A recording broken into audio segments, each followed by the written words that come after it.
యోబు గ్రంథము 18వ అధ్యాయము. అప్పుడు షూహీయుడైన బిల్దదు ఈలాగు ప్రత్యుత్తరమిచ్చెను. మాటలలో చిక్కుపరుచుటకై మీరెంతసేపు వెదుకుదురు? మీరు ఆలోచన చేసి ముగించిన ఎడల మేము మాటలాడెదము. మీ దృష్టికి మృగములుగాను మూఢులుగాను మేమెంచబడుటయేలా?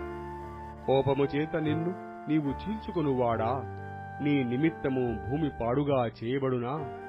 నీ నిమిత్తము కొండ దాని స్థానము తప్పునా?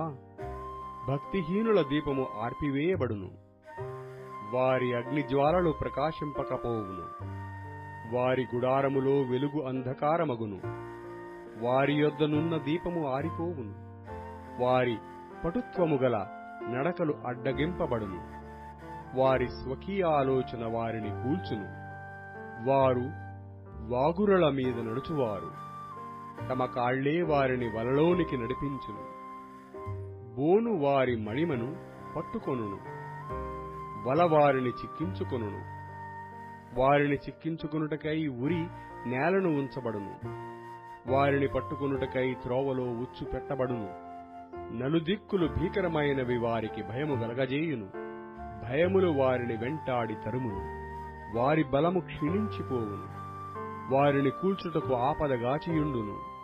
అది వారి దేహ అవయవములను భక్షించును, మరణజ్యేష్ఠుడు వారి అవయవములను భక్షించును. వారి ఆశ్రయమైన వారి గుడారములో నుండి పిరికివేయబడుదురు, వారు భీకరుడగు రాజునొద్దకు కొనిపోబడుదురు. వారికి అన్యులైన వారు వారి గుడారములో నివాసము చేయుదురు.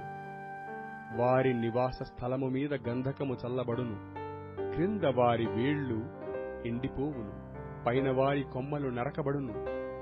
భూమి మీద ఎవరునూ వారిని జ్ఞాపకము చేసుకొనరు. మైదానమందు ఎక్కడనూ వారిని ఎరిగిన వారు ఉండరు. జనులు వారిని వెలుగులో నుండి చీకటిలోనికి తోలుదురు, భూలోకములో నుండి వారిని తరుముదురు. వారి ప్రజలలో వారికి పుత్రులైనను పౌత్రులైనను ఉండరు. వారు నివసించిన స్థలములో తప్పించుకొనినవాడు ఒకడైనను ఉండడు.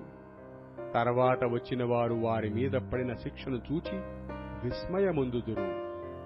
పూర్వముండిన వారు దానిని చూచి దిగులుపడుదురు. నిశ్చయముగా భక్తిహీనుల నివాసములకు ఇట్టి గతి పట్టును. దేవుని ఎరగని వారి స్థలము ఇట్టిది.